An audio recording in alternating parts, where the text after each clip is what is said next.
All right, we are going to take one of the most common phrases you hear every single day and turn it into a really powerful professional tool. You know, if you're in any kind of customer-facing role, getting a handle on that simple question, how are you? Well, that can totally change the game for your interactions. So, let's dive right in. So, how are you? I mean, you probably hear it 100 times a week, right? And most of the time, you barely even think about it. But when you're in a professional setting, especially when you're talking to customers, this is not just small talk. This is everything. It's that first and sometimes only chance you get to build some trust. Your answer can either build instant confidence or it can plant this little seed of doubt that's just so hard to get rid of later on. So, how do you nail that response every single time? Well, that's what we're here for. We're going to break down a framework of 3 really specific, strategic responses. Think of them as tools in your toolkit, each one designed to help you stay in control, look totally professional, and kick off every conversation from a position of strength. Okay, first up, we have what I call the forward focus. It's a really simple but honestly powerful shift in thinking. Instead of looking back on how your day has been, you just immediately point the conversation toward action, toward getting a great result for the customer. So, what does that sound like? Something like, I'm doing well, ready to sort this out for you. See? It's short, it's positive, and it just screams competence. What the customer hears, without you even saying it, is, okay, I got the right person, my problem's about to get solved. And here's why that works so well. It immediately makes you sound confident, super reassuring. It just slices right through any of that initial awkwardness and frames the whole conversation in this positive, we're going to get this done light, right from the get-go. Okay, our second strategy is all about redirecting to the task. This is your go-to move for keeping those professional boundaries. It's perfect for those times when a personal question feels a little off, or you just really need to keep the focus on business, but you don't want to sound rude or dismissive. A really great example of this is saying something like, "It's been a busy shift. How can I help you today?" Now pay attention to what's happening there. You're acknowledging their question, but you're not really answering it, are you? And then you just immediately and politely pivot the whole thing right back to what they need. And the real power of this strategy, it's just so efficient. You keep that friendly, professional vibe going, but you don't have to share any personal details you don't want to.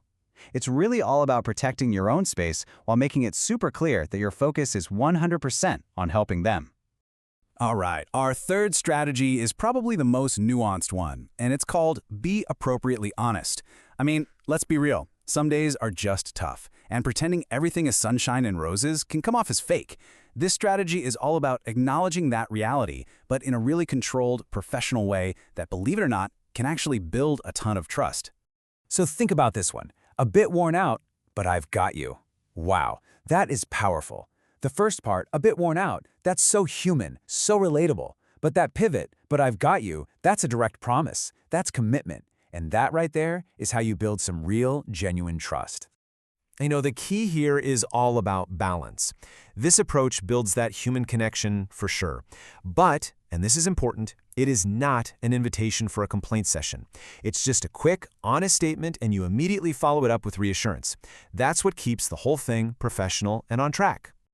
Okay, so there you have it, our 3 strategies. Now, the big question is, how do we actually make these a consistent habit? How do we take this from theory to practice?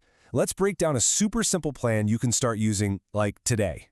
Here's a simple 4-step action plan. Step 1, just pick 2 responses that feel natural for you. Don't try to master all of them at once. Step 2, rehearse them. Grab a colleague and do some role-playing. Step 3, ask for feedback, specifically on your tone. And finally, step 4, focus on making just one tiny improvement each shift. That's it. And remember, mastery isn't about having one single perfect interaction. Not at all. It's all about those small, consistent improvements you make every single day. When you think of it that way, it kind of takes the pressure off, right? It just turns your professional growth into a totally manageable habit. So you might be thinking, why are we focusing so much on just a few words?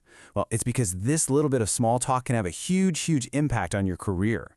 This one tiny micro interaction, it leads directly to a major professional payoff.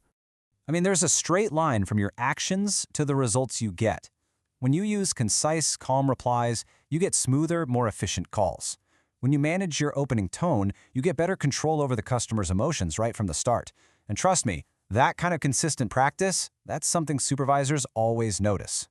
So the ultimate benefits here are huge. You're going to see a boost in customer satisfaction, for sure.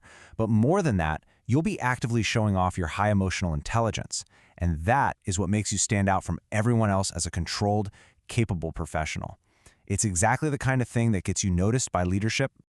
Look, mastering how are you isn't just some clever communication trick. It's really a mindset.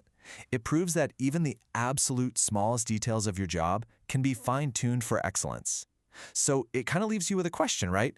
If you can master this, what are you going to master next?